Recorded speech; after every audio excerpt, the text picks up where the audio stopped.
Radhe Radhe. Hello everyone, let's begin with the new episode 150।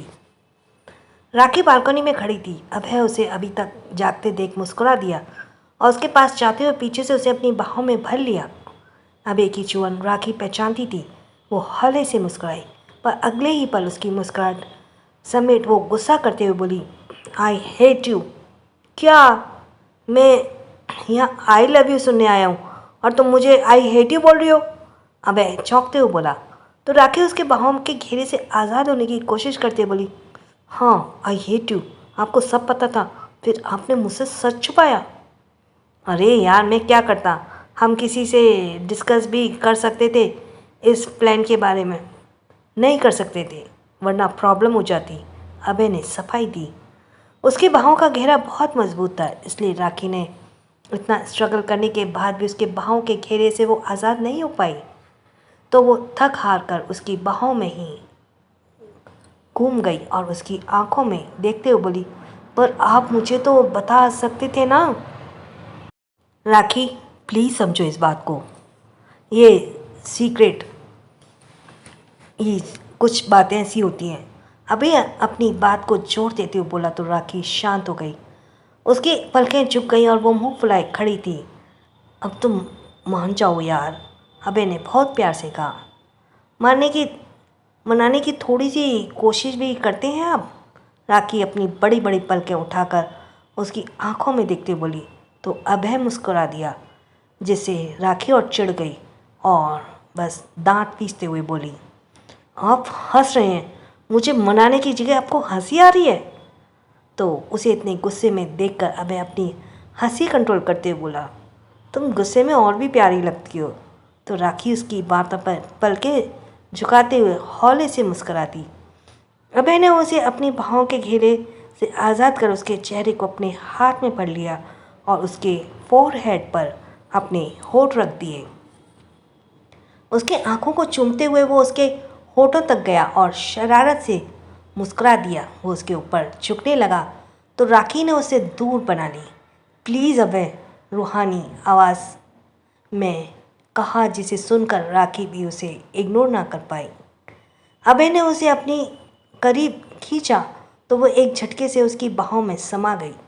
दूसरी तरफ राज को पता था पायल उससे नाराज़ है, इसलिए उसने अभी तक उसे सही से देखा भी नहीं था और उसे इग्नोर कर रही थी। वो पायल से बात करने के इरादे के लिए उसके पास गया और रूम के डोर पर नॉक किया। तो पायल ने डोर खोला। उसने जैसे ही राज को देखा, उसने एकदम से उसके मुंह पर डोर वापस बंद कर दिया। राज के मुंह से निकलने वाले शब्द उसके मुंह में ही रह गए। वो आवक होकर अपने मुंह पर हुए बंद दरवाजे को देखता रह गया। वो समझने की कोशिश कर रहा था कि ये अभी अभी उसके साथ क्या हुआ। वो समझ गया पायल उसे बहुत नाराज़ है। चल बेटा राज, लग जा काम पर, बहुत मेहनत करनी होगी। मन ही मन खुद से बोलने हुए राज ने डोर को नॉक किया, पर पायल ने कोई रिस्पॉन्स नहीं दिया। पायल, मेरी बात सुनो यार, प्लीज़ लिसन टू मी यार, डोर ओपन करो। राज के बार बार बोलने पर भी पायल ने उसे कोई रिस्पॉन्स नहीं दिया। राज करीब आधे घंटे तक खटखटाता रहा, पर पायल ने कोई रिस्पॉन्स नहीं किया। थक हार कर राज चला गया। जब 2 मिनट तक कोई आवाज़ नहीं आई तो पायल ने दरवाज़ा खोला और झाँकने लगी। राज को बाहर न देखकर मुंह बनाते हुए बोली, इतनी जल्दी चले गए? कम से कम 1 घंटे तक तो ट्राई करना था ना। वो बोलते हुए दरवाज़ा बंद करने को हुई, तभी एकदम से राज उसे पीछे करता अंदर आ गया और दरवाज़ा अंदर से बंद कर उससे टिक कर खड़ा हो गया। वो दोनों हाथ बांधे पायल की भौहें उचका कर देखने लगा। तो पायल मुंह बनाकर झूठ मूठ का गुस्सा करते हुए बोली, तुम यहाँ का करो, जाओ बाहर, जाओ मेरे रूम से। बोलते हुए वो राज को मारने लगी तो राज ने उसके दोनों हाथ पकड़ते हुए उसे दीवार से लगा दिया और उसकी आंखों में देख बोला, इतना गुस्सा? मुझे तो लगा था इन 2 दिनों में तुम्हें मेरे प्यार का एहसास होगा और तुम मुझसे अपना लव कन्फेस करोगी, पर तुम तो उल्टा मुझ पर गुस्सा कर रही हो।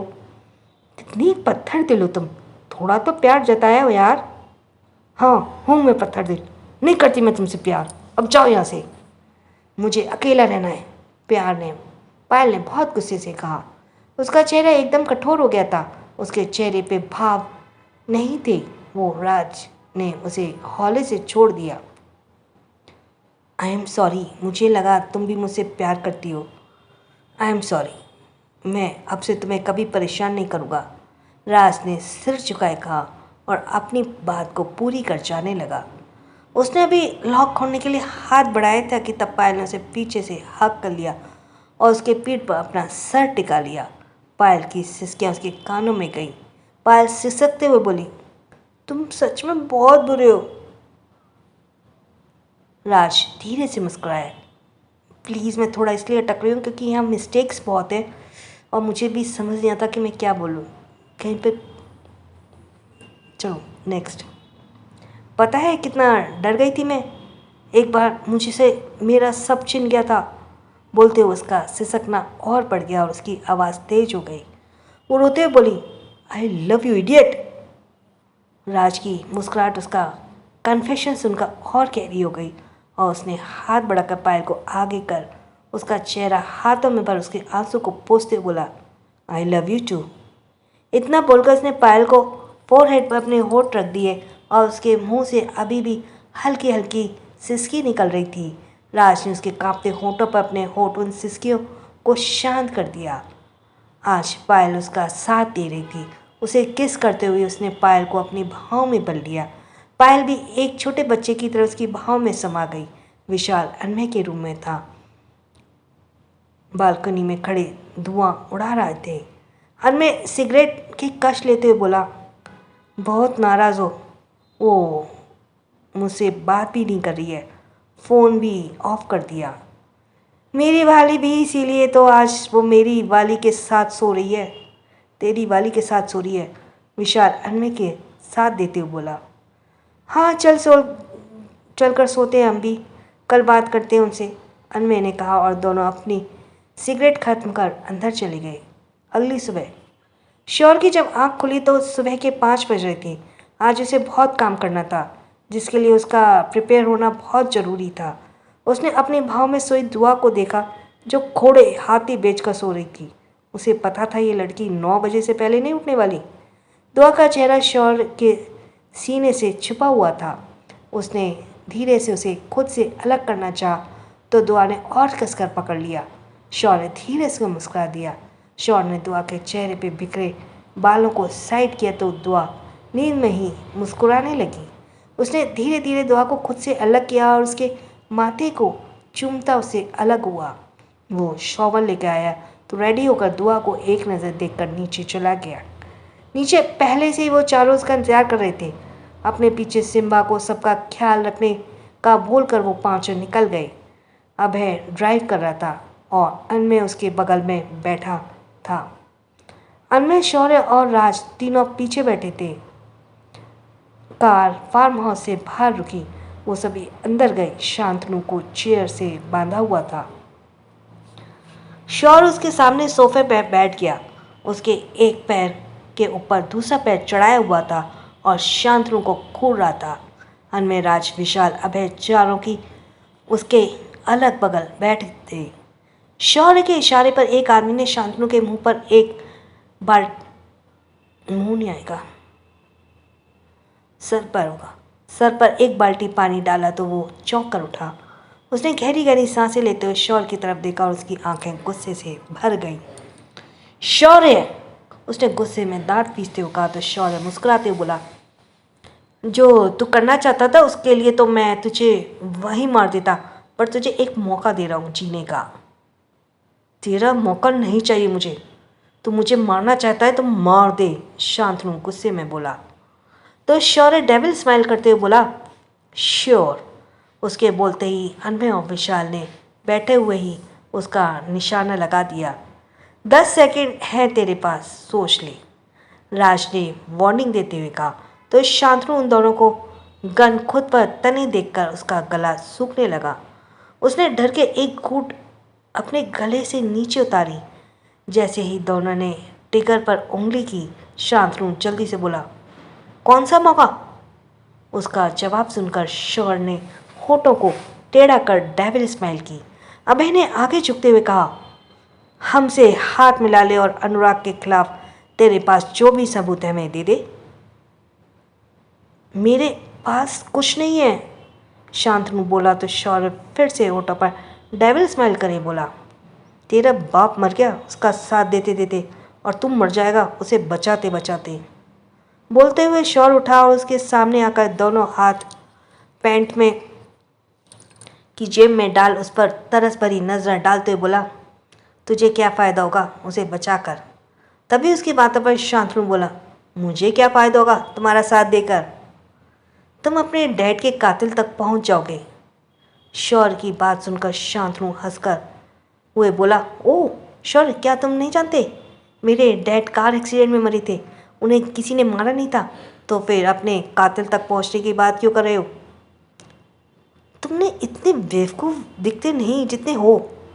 शौर्य ने उसका मजाक उड़ाते हुए कहा तो शांतनु उसे घूरने लगा, तुम्हारे डैड का एक्सीडेंट हुआ नहीं था, करवाया गया था, वो खुद नहीं मरे, उन्हें मरवाया गया था। So let's continue for the new episode. और इसमें कुछ क्वेश्चंस है, क्या शांतनु को शौर्य की बातों पर भरोसा होगा, कौन सी चाल चल रहा है शौर्य, जानने के लिए पढ़ते रहिए डेविल मेरा यार। So let's go for the next episode 151, angry दुआ एंड क्रूअल डेविल। तेरे डैड का एक्सीडेंट हुआ नहीं था, करवाया गया था, और वो मेरे नहीं थे, उन्हें मरवाया गया था, मरे नहीं थे। शौर्य ने जैसे ही ये कहा शांतनु ने चौंककर उसकी तरफ देखा और गुस्से से बोला, तू शौर्य मुझे अपनी बातों के जाल में उलझा नहीं सकता। मैं जानता हूँ उनका एक्सीडेंट हुआ था, उन्हें किसी ने मरवाया नहीं था। तू बस मुझसे अपना काम निकलवा रहा है, भला उन्हें कौन मारेगा। अनुराग, शांतनु के बोलते हुए शौर्य ने बीच में कहा तो शांतनु ने एक बार फिर से हैरानी से देखा। उसे समझ नहीं आ रहा था कि आखिर हो क्या रहा है। भला अनुराग उसके डैडी को क्यों मरवाएंगे, वो दोनों तो पार्टनर थे, फिर क्यों अनुराग उन्हें मरवाएगा। अपने मन में ढेरों सवाल लिए शांतनु ने शौर्य की तरफ देखा और बोला, तेरे पास इसका क्या कोई प्रूफ है कि मेरे डैड का एक्सीडेंट अनुराग ने करवाया। शांतनु ने पूछने पर शौर्य होठों को तिरछी कर एक बार फिर शैतानी मुस्कुराहट अपने होठों पर ले आया। वो वापस अपनी जगह पर आकर बैठ गया और तभी अभय खड़ा हुआ और वॉक करते हुए शांतनु के पास आया। अनुराग को सबसे बड़ा राजदार तुम्हारे डैड ही थे, दोनों ने साथ में मिलकर बिजनेस ही नहीं कई जिंदगियों को बर्बाद किया था और मर्डर भी। अभय ने अपनी बात पूरी करते हुए वो वीडियो क्लिप चला दी जिसमें अनुराग ने अरविंद और एक और आदमी के साथ मिलकर रीमा का मर्डर किया था। शांतनु ये वीडियो देखकर चौंकते बोला, ये वीडियो उसने तुम्हें दे दी तो तुम अब तक शांत क्यों थे, तुमने एक्शन क्यों नहीं लिया। शांतनु ने शौर्य से पूछा तो शौर्य बोला, मैं एक्शन लेता तो मुझे क्या मिलता। इस वीडियो में रिलीज़ करने के बाद ज़्यादा से ज़्यादा क्या होता, तेरी कंपनी बर्बाद हो जाती। चेहरा तो इस वीडियो में सिर्फ तेरे डैड का ही दिख रहा है, तो नुकसान भी सिर्फ तेरा ही होता। पर अनुराग, उसका क्या, उसका तो कुछ नहीं जाता। मेरा टारगेट मरे हुए लोग नहीं है, वो अनुराग है जो इन सब का जिम्मेदार है, जिसने मुझे भी नहीं तुम्हें भी अनाथ बनाया है। क्या प्रूफ है तेरे पास इस बात का। शांतनु ने फिर सवाल किया तो शौर्य हंसते हुए बोला, तू अपना बिजनेस कैसे संभालता है यार, थोड़ा तो दिमाग इस्तेमाल कर। अपना जो कंपनी 8 सालों तक तो उससे पार्टनरशिप में रही, उसने क्यों अचानक पार्टनरशिप तोड़ दी। शौर्य की बड़ी पर शांतनु सोचने लगा बातों पर। हमें ज़्यादा तो नहीं पता, पर अनुराग ने उसी साल जिस साल तेरे डैड का एक्सीडेंट हुआ था, मल्होत्रा कंपनी से वालिया कॉरपोरेशन ने अपनी सारी बिजनेस डील कैंसिल कर दी थी। यहाँ तक कि कंबाइंड प्रोजेक्ट भी छीन लिया था। तेरे डैड और उसके बीच कुछ तो ऐसा हुआ था जो अनुराग को डर आ गया था और उसने तेरे डैड को मरवा दिया और अब उनकी जगह तुझे इस्तेमाल कर रहा है। शौर्य ने जब ये कहा तो शांतनु भी सोचने पर मजबूर हो गया। उसे काफ़ी हद तक अब शौर्य की बातें सही लग रही थी। इधर विला में दुआ की बात जब आंखें खुली तो सुबह के 9 बज रही थी। उसने धीरे धीरे अंगड़ाई लेते हुए अपने नींद से भरी पलकों को ज़बरदस्ती खोला तो उसकी आंखें कंची आंखों को ढके हुए थीं। उसकी खूबसूरत कंजी आंखों को ढक उसके होठों पर स्माइल थी। उसने शौर को देखने के लिए करवट ली तो अपने साइड वाली जगह को खाली देखकर उसकी भौहें सिकुड़ गईं। ये कहाँ चले गए सुबह सुबह? उसने झुंझला कर खुद से कहा और मुंह बना लिया। तो उठते ही शौर को देखना चाहती थी वो, पर शौर ने उसके साथ ना होने से उसे बुरा लग रहा था। उसने गुस्से से पिल्लों को अपने हाथों तले दबा दिया और मुंह बनाते बोली, हम आपको छोड़ेंगे नहीं शौर्य। आप आज के दिन इतने हमें अकेले छोड़कर कैसे जा सकते हैं? उसने शौर को सुनाने के लिए साइड टेबल पर पड़ा अपना फ़ोन उठाया और शौर का नंबर डायल कर फ़ोन कान पर रख दिया। हाँ, फ़ोन ऑफ है, उसने अजीब सा मुंह बनाकर फ़ोन देखते हुए कहा और उठकर बैठ गई। उसने एक बार पूरे कमरे को देखा। सारी चीज़ें इधर उधर बिखरी हुई थी। तभी कुछ फिर कर उसने अपना मुंह बना लिया, जैसे उसके शरीर में तेज़ दर्द हुआ हो।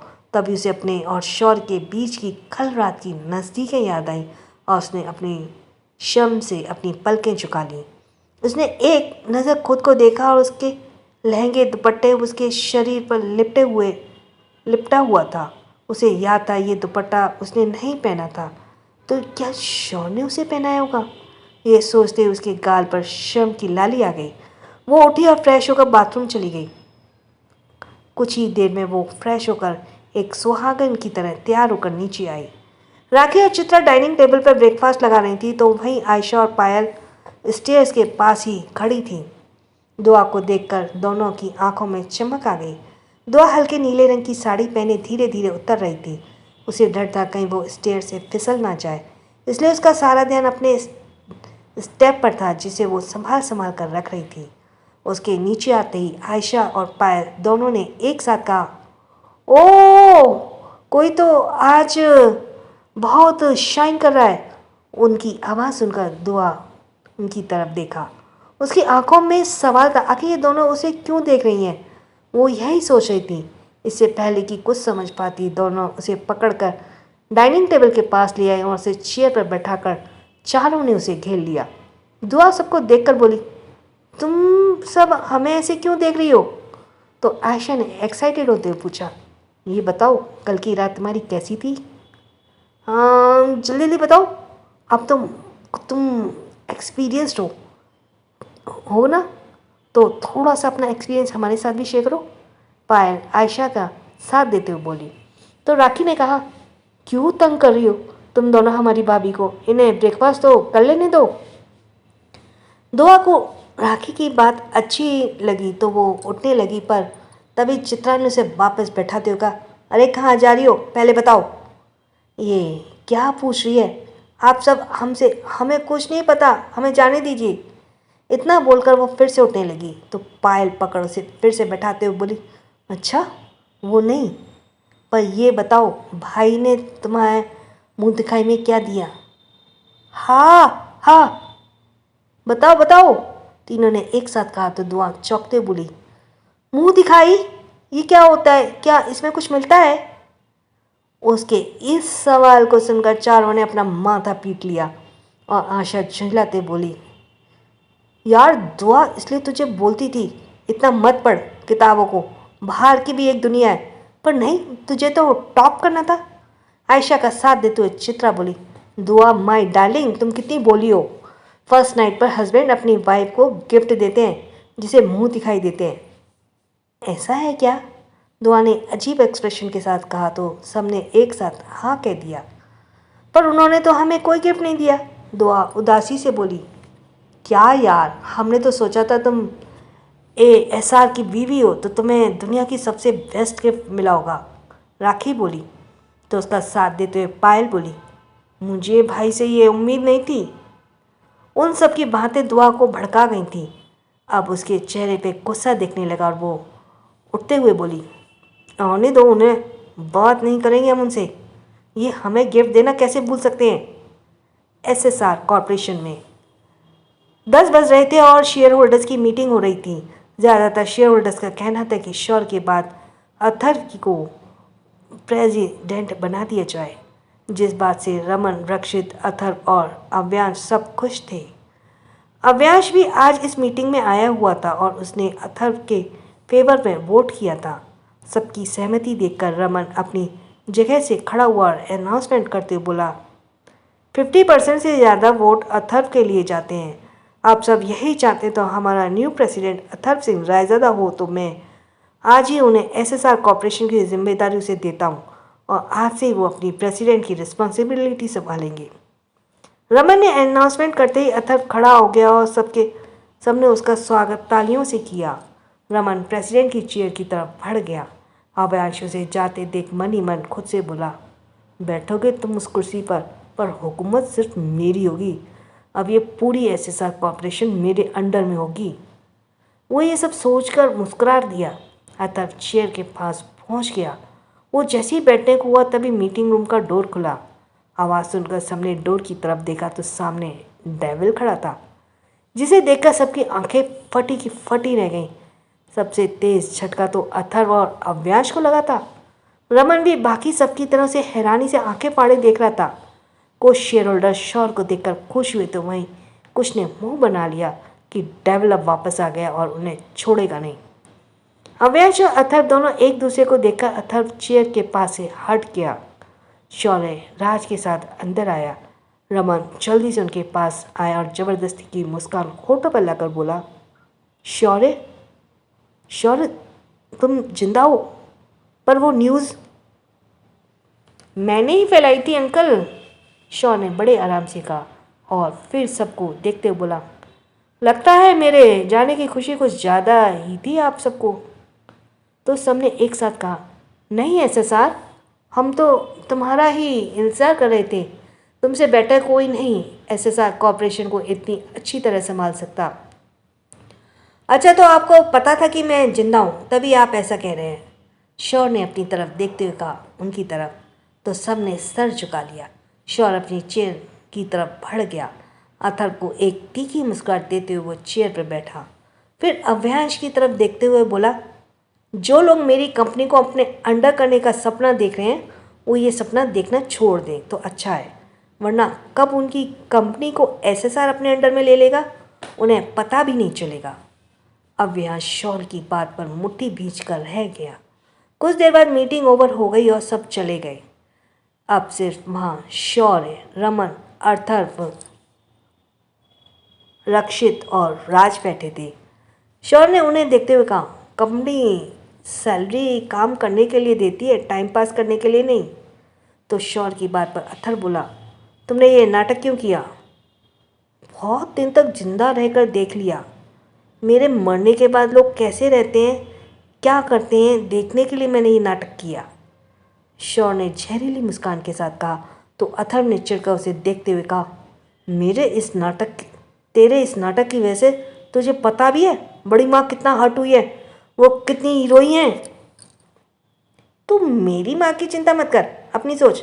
मैं अभी उनसे मिलकर आ रहा हूँ और वो मुझे जिंदा देखकर बहुत खुश हैं। शौर्य ने फिर से अथर्व को टोंट मारा। रमन देख रहा था कि दोनों की आर्गुमेंट बढ़ती जा रही है। इससे पहले कि बात हाथ से निकले रमन ने अथर्व को खामोश रहने का इशारा किया और ज़बरदस्ती हंसते बोला, शौर्य हम सबके बीच वापस आ गया है और हमें क्या चाहिए, चलो अब सब अपने अपने काम पर लगे, बहुत सारा काम पेंडिंग लगा है। रमन बोलते हुए दोनों को अपने साथ ले गया। उनके जाते ही राज बोला, वाह यार, इन सब के चेहरे तो देख के नहीं लायक थे, अब आगे क्या करना है? मेरे ससुर तक ये खबर तो पहुंचा, उनका दामाद जिंदा है, शौर्य ने कहा तो राज एक बार फिर हंसने लगा। तो वहीं शौर्य मन ही मन खुद से बोला, पहले बाहर वालों को उनकी औकात दिखा दूं, फिर आप सबको देखता हूँ, गुनाह तो आप लोगों ने भी कम नहीं किए हैं। यह सोचते हुए शौर्य के चेहरे पर बेहद गुस्सा था। सो कैसे मनाएगा शौर्य दुआ को? क्या शांतनु शौर्य का साथ देगा? कमेंट बॉक्स नहीं करोगे तो चैप्टर रोज कैसे मिलेगा? आज का चैप्टर कैसा लगा कमेंट बॉक्स में बताइएगा, ये राइटर ने लिखा है। मैं भी कहती हूँ कि कमेंट बॉक्स में बताइए आपको कैसा लगा। Let's begin with the new episode Shaurya और दुआ का मनाना। अनुराग तक ये खबर पहुंच गई थी कि शौर्य जिंदा है और तभी से वो एक सांप की तरह फुंकार रहा था। हालांकि रिद्धि को जब शौर्य का जिंदा होने की खबर मिली तो वो उसकी खुशी का ठिकाना नहीं था। तो वही मंजीत, रिद्धिमा और अनुराग तीनों को सदमे में चले गए थे। तीनों एक साथ बैठे थे कि तभी रिद्धिमा बोली, अब तुम क्या करोगे? अनुराग उसकी बात को सोचते बोला, करना क्या है? शौर्य को ऐसा दर्द दूंगा कि वो सब भूल जाएगा। तुम क्या करने वाले हो? रिद्धिमा ने पूछा। तो अनुराग बोला, वही शौर्य ने सोचा भी नहीं होगा। तुम जानती हो वो मुंबई किससे मिलने गया था? उसकी इस बात पर रिद्धिमा ने नाम में सिर हिलाया। श्रवण से, अनुराग ने कहा तो रिद्धिमा ने चौंक कर उसे देखा और वैसे ही बोली, फिर तो उसे तुम्हारे बारे में सब पता चल गया होगा। इसीलिए तो अब छुप कर नहीं, सामने से वार करना है। बस एक ही गलती की है मैंने लाइफ में, शौर्य को जिंदा छोड़ दिया। उसे भी उसी दिन मार देता तो सही रहता। अनुराग ने अपने माथे पर हाथ रख उसी निशान को रगड़ते हुए कहा जहां उसे सालों पहले पत्थर लगा था। रिद्धिमा उसकी बात पर मुंह बनाते बोली, तुमने कोशिश तो की थी पर तुम उसे मार नहीं पाए, वरना इतना टॉर्चर सहने के बाद कौन ही जिंदा बचता। विला में असद मन्नत और आरब को लेकर दुआ के से मिलने आया था। दुआ उन सबको देखकर अपनी सारी नाराज़गी भूल गई थी और मन्नत दुआ को खुश देखकर खुश हो गई। उसने दुआ को ढेरों दुआएं दी और उसके आने वाले जीवन के लिए कामनाएं की थी। वो फिर देर तक दुआ से बात करते रहे।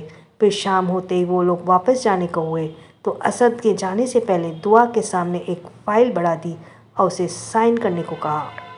दुआ ने फाइल लेते हुए सवालिया नज़रों से असद को देखा तो असद ने कहा, आप खुद देख लें और सही लगे तो इस पर साइन भी कर दें।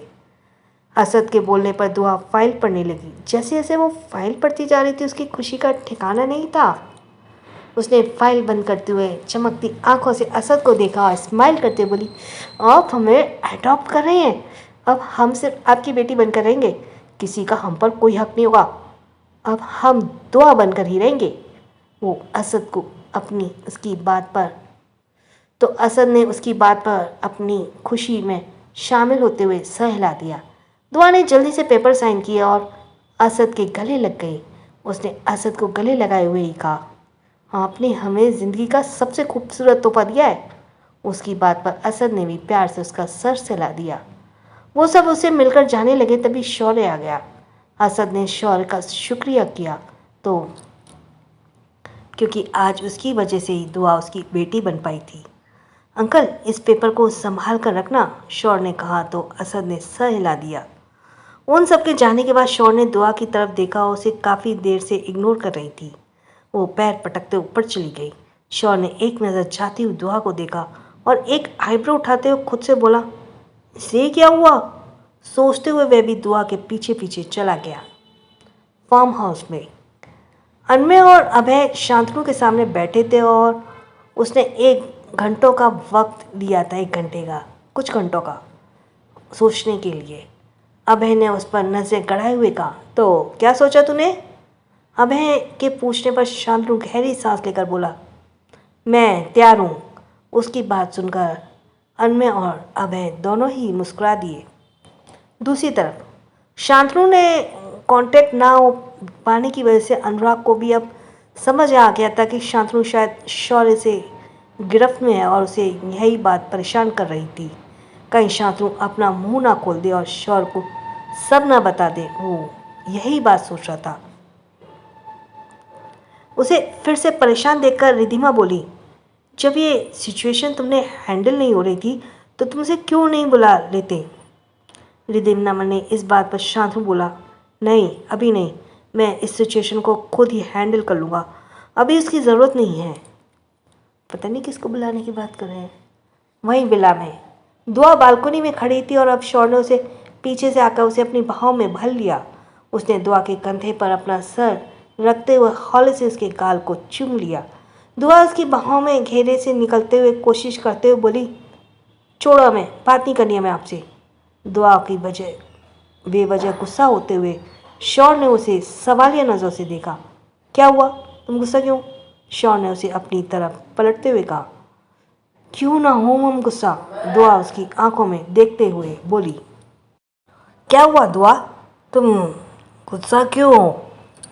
शौर ने उसे अपनी तरफ पलटते हुए कहा। क्यों ना हो हम गुस्सा, दुआ उसकी आंखों में देखते हुए बोली। एक तो आप हमें सुबह अकेले छोड़कर चले गए और अब आ रहे हैं, फिर आपने हमें मुंह दिखाई भी नहीं दी। शौर्य जी, कितने कंजूस हैं आप हमसे बेइंतहा प्यार करने का दावा करते हैं और हमें मुंह दिखाई ही नहीं दी। दुआ बोली जा रही थी, तभी शौर्य ने उसे बीच में रुकते हुए बोला। एक सेकेंड, पहले ये तो बताओ मुंह दिखाई होती क्या है? शौर्य ने कन्फ्यूज से पूछा तो दुआ उसे घूरते बोली। क्या आपको ये भी नहीं पता? हालांकि उसे भी नहीं पता था पहले। शौर्य ने इसकी बात पर सर हिला दिया। नाम है। दुआ ने उसे मुंह बनाकर और धक्का देकर चली गई। उसके जाने के बाद शौर्य सोचने लगा। उसने एक नंबर डायल कर फ़ोन कान पर रख दिया। कॉल रिसीव होते ही शौर्य बोला, ये मुंह दिखाई क्या होती है? शौर्य के इस सवाल पर पहले तो अभय खूब हंसा और फिर अपनी हंसी कंट्रोल कर बोला, तो क्या तूने कल रात दुआ को कोई गिफ्ट नहीं दिया? अभय की बात सुनकर शौर्य चिढ़कर बोला, तूने ऐसा कुछ बताया था मुझे? अच्छा, मैंने तो तुझे ये भी नहीं बताया था कि तुझे क्या करना है, कैसे करना है, पर तूने किया ना। उसने हंसते हुए कहा तो शौर्य ने चिढ़कर उसका फ़ोन काट दिया। उसने दोनों हाथ बालकनी को बाउंड्री वॉल पर टिका दिए और अपनी आंखें भींच ली। तभी उसके फ़ोन पर एक मैसेज आया। उसने मैसेज देखा तो मैसेज अभय का था। उसे गिफ्ट दे, अच्छा सा जो उसे पसंद हो, लाइक ज्वेलरी, ऐसा कुछ। अभय का मैसेज पढ़कर शौर्य सोचने लगा। रात का समय। शौर्य शाम से ही पीछे पीछे घूम रहा था और दुआ उसे इग्नोर किए जा रही थी। आयशा, पायल, चित्रा और राखी, वो सभी इस बात को नोट कर रहे थे और दुआ को मुंह फुलाए देखकर ही मन हंस रहे थे। तभी सभी बैठे डिनर कर रहे थे। दुआ, आयशा और चित्रा तीनों को सर्व कर रही थी। शौर्य के पास आकर दुआ ने डिश को जोर से पटका और अभय, पायल, राखी तीनों ही मुस्कुरा दिए। दुआ की नाराज़गी की वजह जानते थे।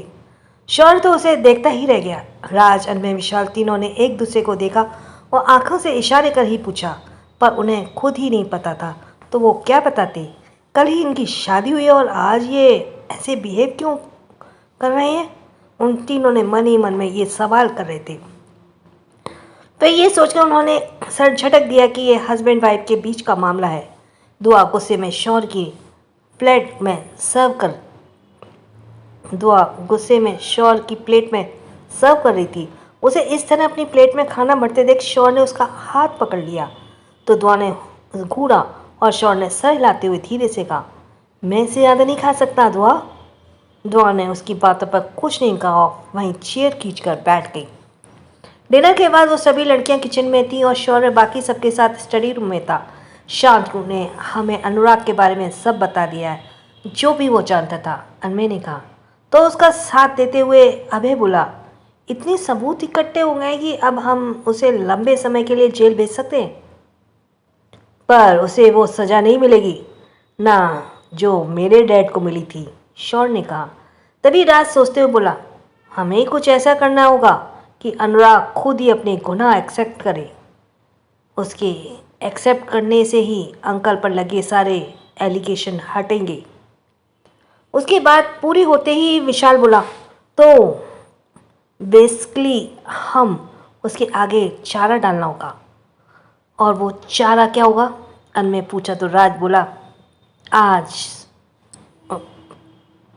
आज तक उसने जो भी किया है प्रॉपर्टी और पैसों के लिए किया है, तो हमें उसे ऐसा ही कुछ लालच देना होगा। पर अगर उसे हम पर शक हो गया तो हमारे जाल में फंसेगा ही क्यों? विशाल बोला। तभी एकदम से शौर्य बीच में बोला, फंसेगा, जरूर फंसेगा। बिच्छू कभी डंक मारना नहीं छोड़ता। अपनी बात पूरी कर शौर्य चला गया तो उसके पीछे खड़े वो चारों ही उसकी बातों का मतलब समझने की कोशिश कर रहे थे। इधर चारों मिलकर दुआ को अच्छे से चढ़ा रही थी। दुआ, तुमने भाई को अच्छे से वाट लगा दी। आखिर वो तुम्हें गिफ्ट देना कैसे भूल सकते हैं? पायल ने कहा। तो उसका माँ साथ देते हुए चित्रा बोली, हाँ तू ना जीजू को अपने आसपास ही मत आने देना, उन्होंने जो किया उसके लिए तो ये सज़ा बेटर है। उसके बाद आयशा बोली, मैं तो कहती हूँ तू ना अंदर से रूम को लॉक कर लेना और उन्हें रूम के आने ही मत देना और बात भी मत करना जब तक वो तुम्हें एक अच्छा सा गिफ्ट ना दे। उन सब की बातों को द्वार के चेहरे का रंग बदल जा रहा था। उनका चेहरा गुस्से में लाल हो रहा था उसका, और वो दोनों हाथों को आपस में मसल रही थी। तभी राखी ने कहा, क्यों तुम सब दुआ को इतना भड़का रही हो? मुझे पता है शौर्य भाई भूल गए होंगे, वो दे देंगे दुआ को कोई गिफ्ट अच्छा सा। राखी की बात सुनकर तीनों ने अपना सर पीट लिया। वो दुआ और शौर्य की फाइट देखना चाह रही थी और राखी उनके इस प्लान पर पानी फेर रही थी। तभी दुआ ने राखी की तरफ देख कहा, तुम उसकी साइड लेना बंद करो, वो इतने भी अच्छे नहीं है, उन्हें तो आज हम छोड़ेंगे नहीं। अपनी बीवी को गिफ्ट देना कैसे भूल सकते हैं वो? बोलते हुए दुआ अपनी सारी संभाल सीढ़ी चढ़ गई। उसके जाते ही तीनों ने हाई फाई किया और राखी ने अपना सर पीट लिया। ऊपर जाके जैसे ही दुआ ने अपना रूम खोला तो वो शॉक्ड हो गई। और इसी के साथ ही थैंक्स फॉर लिसनिंग। छोटों को प्यार, बड़ों को सम्मान। कल फिर मिलते हैं। राधे राधे। जिसका सब्सक्राइब करना रह गया वो जल्दी से सब्सक्राइब करे। और थैंक्स फॉर लिसनिंग। छोटों को प्यार, बड़ों को सम्मान। राधे राधे।